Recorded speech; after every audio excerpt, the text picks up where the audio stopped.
Hornby's LMS Turbomotive is here. Is it a model worthy of the hype, or just hot air? Let's find out.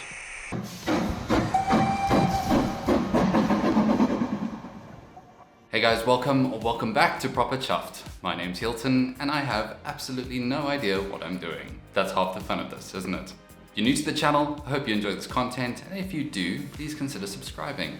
If you're a returning viewer, welcome back guys. It's good to see you again. Now you know me by now. I absolutely love one-off prototype locomotives, and today's model is no exception to that rule. In fact, it's one of those models I've been waiting to get around to for quite some time, so I'm rather excited to share today with you William Stanier's LMS Turbomotive. Right, here we go. This is the LMS Turbomotive. This is the DCC sound fitted with HM7000 version in the LMS livery. This was actually a gift from my now fiance, gotta get used to saying that, Annie. So let's take a look at this. Once again, we have some very robust packaging from Hornby. I absolutely love this much more robust packaging that they have been putting together with their newer models lately. Inside we have some foam padding to protect the model and our usual spiel. So we have our operation and maintenance instructions included, how to fit all the extra detail parts, as well as how to fit the DCC decoder should you need to if you bought the DCC ready version. And we have a small DCC manual that includes a list of functions for the model. Right, so we have a small accessories packet here, and this includes 2 painted members of crew, a flanged wheel set, some steps, a lamp, screw link coupling, NEM coupler, and of course the brake rigging. So that's a fairly detailed little accessories packet. Inside the clamshell we are presented with our absolutely beautiful LMS Turbomotive. And oh boy, can I tell you, this weighs a metric ton. This is probably the heaviest steam locomotive I've handled myself, and I'm rather impressed with the sheer amount of detail included on this. Under closer inspection, I can see that the entire body is all metal and die cast, which is absolutely beautiful. The tender feels like it's a bit plastic, but the body is definitely metal. It makes all the difference in terms of the weight. If I turn it to this side, on the left of the locomotive, you'll see this massive turbine housing just below the boiler. This is one of those very distinctive features. And of course, we have a very clean looking running gear. This is a very heavy model, I must say. I cannot wait to get it on the scale. In fact, let's do that right now. Let's weigh it up and dive straight into it. Okay, weight check. Let's see how much this bad boy weighs. I'm trying to get the entire length of the logo to, roughly 588, 589 it seems. Trying to include the weight of the tender. That is decent. The Turbomotive, numbered 6202, was built in 1935 at the LMS Crew Works. It was based on the existing Princess Royal class design, which was a 462 Pacific type. However, instead of the usual reciprocating pistons, it was equipped with a steam turbine system developed under the supervision of LMS CME, Sir William Stanier, and with the technical input from Ljungström, a Swedish company specializing in turbine technology. The Turbomotive featured a single-stage turbine that drove the coupled wheels via gearing. Turbine could operate in both forward and reverse modes, with a secondary turbine for reversing. The turbine was designed to offer greater thermal efficiency compared to conventional steam engines by utilizing steam more efficiently. One of the perceived advantages was the absence of the pounding noise typically associated with reciprocating engines. The locomotive retained a boiler and chassis largely derived from the Princess Royal class. However, the internal workings were significantly modified to accommodate the turbine system. The Turbomotive was initially deployed on high-speed passenger services between London and the Midlands. In operation, it demonstrated some advantages over traditional locomotives, particularly in smoothness and quietness. Its performance was deemed satisfactory under normal operating conditions, with good reliability and reduced mechanical wear due to the absence of reciprocating components. However, the design also had significant drawbacks. Turbines perform best at constant high speeds. At low speeds, such as during shunting or when starting a train, efficiency dropped significantly. The turbine system was more complicated and unfamiliar to maintenance crews, which increased upkeep challenges. And although intended to be more efficient, in practice the Turbomotive's fuel consumption was not significantly better than that of a conventional steam locomotive. The Turbomotive remained in service until 1949. By this time, the LMS had nationalized to BR, and the locomotive was due for a major overhaul. Advances in diesel and electric traction were starting to overshadow steam turbine experiments. Instead of rebuilding the turbine system, BR decided to convert the Turbomotive into a conventional reciprocating steam engine. The result was number 46202 Princess Anne, a member of the rebuilt Princess Coronation classes. Tragically, Prince Anne was destroyed in the Harrow and Wealdstone crash in 1952. Marking the end of the Turbomotive's story. It remains a fascinating experiment in locomotive engineering. While its turbine technology was ultimately a dead end for British steam traction, it represented a bold attempt to push the boundaries of steam power. It is often remembered as an innovative but impractical solution, illustrating the challenges of adapting turbine technology to railways. Today, the Turbomotive is an enduring example of the spirit of experimentation that characterized the golden age of steam. Hornby's model of this iconic locomotive brings this remarkable experiment to life in 00 gauge. Straight out of the box, the Hornby LMS Turbomotive is substantial. It's a powerful looking thing with an imposing presence. Its length alone ensures it commands attention, even among other larger express engines. Oh, look at that. We have both versions with us here today.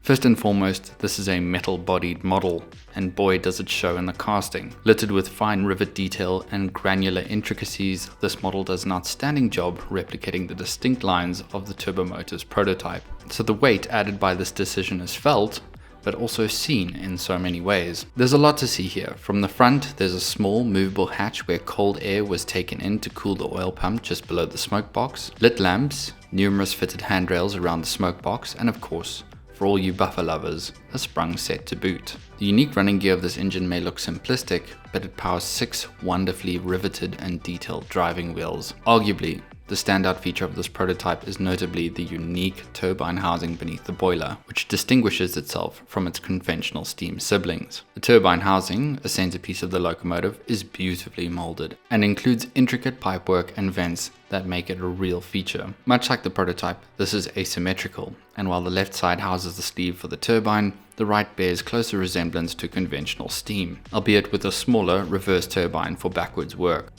Beyond the turbines, an impressive array of separately fitted details, including the fine handrails, lamp brackets, and lubricators litter the engine.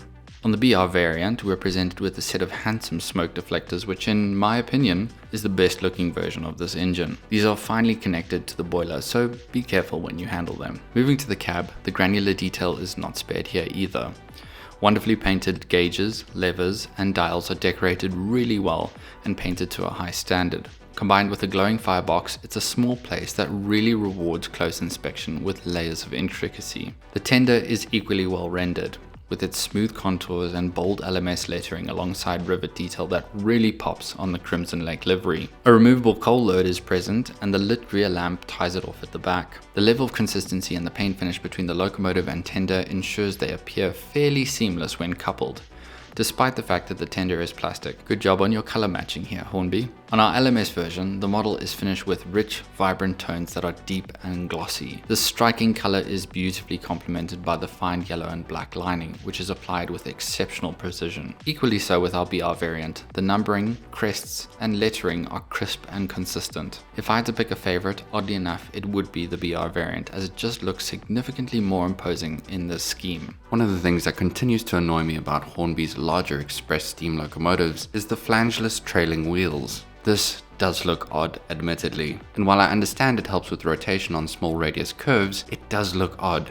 Now admittedly, Hornby do include a flanged pair in the accessories pack, but the fact that this doesn't rotate at all is quite frustrating. Coupling is done with the older drawbar and plug connection, which seems an odd choice given how new this model is, and the 21-pin socket is located inside the boiler, which features a mounting point for an HM7000 sound cube, making sound fitting very easy. The Turbomotive can however be purchased DCC fitted with HM7000 sound, and it features an impressive 5-pole motor which we will put to the test shortly. Priced at £339 from Hornby and £270 from most retailers, this is an expensive model, but the all-metal body, quality finish and impressive amount of detail put this right up there with one of the best from Britain's largest manufacturers. Let's get down to the track and see how she performs though. on the track with both variants of Hornby's Turbomotive. Now, the LMS version is sound fitted, while the BR1 is fitted with a 21-pin Bachmann decoder. Let's fire these two up with the incredibly unique sound dominating the room as it powers up. The lamps really glow on this model, with the BR version oddly appearing a bit brighter than the HM7000 fitted variation. We also have that always open firebox, something that is beginning to get on my nerves a little bit. While it's a very nice touch, I do hope we get an option to toggle this so it goes on and off more sporadically to replicate the fireman closing the door between shovels. Let's put our sound fitted version under power and see how she performs. Right off the bat, the Turbomotive offers smooth and consistent running. Its mechanism is powered by a 5-pole motor that provides excellent torque and a steady crawl at very low speeds.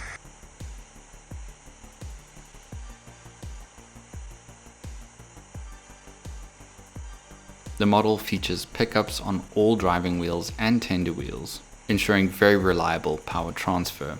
This crawl is really impressive and shows no signs of cogging. It is also excessively quiet under power, which I really like.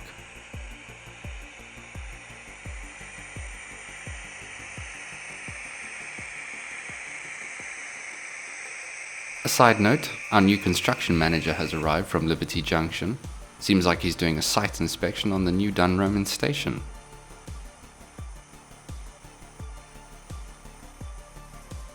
The sound profile is wonderful though, as the turbine spins into action under power.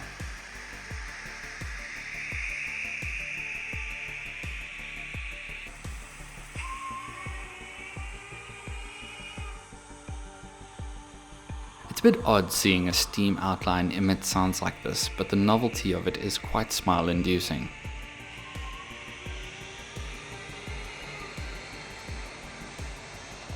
The LMS whistles, notoriously deep, are replicated wonderfully in this profile, and one in particular sounds like a banshee wailing across the moors as it glides past.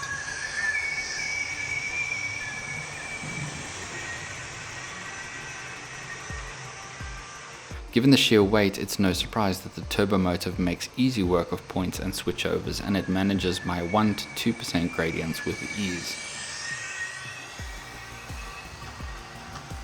This model is a fitting tribute to one of Britain's most unique railway experiments. From its distinctive turbine housing to the rich and detailed livery and smooth performance, this model captures the innovation and elegance of its real-life counterpart. While it may appeal most to those interested in experimental or unusual locomotives, its excellent running characteristics, historical significance, and visual appeal make it a standout addition to any 00 gauge collection, in my opinion.